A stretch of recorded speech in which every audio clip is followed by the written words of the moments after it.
all your hair loss patients need to be medically managed. Pre-transplant, post-transplant, no transplant, they all need to retain their native hair.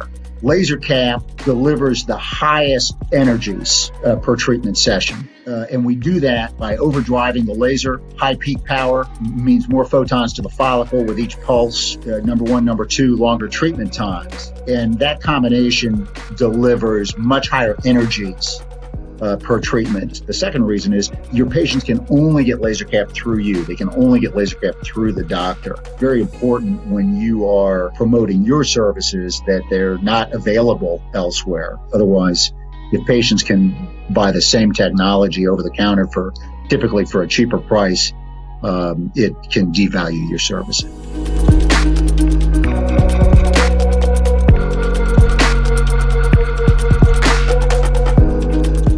I do believe it's very important to stimulate the cells in your scalp, to have them take up the exosomes, to take up the growth factors, to initiate the proliferation.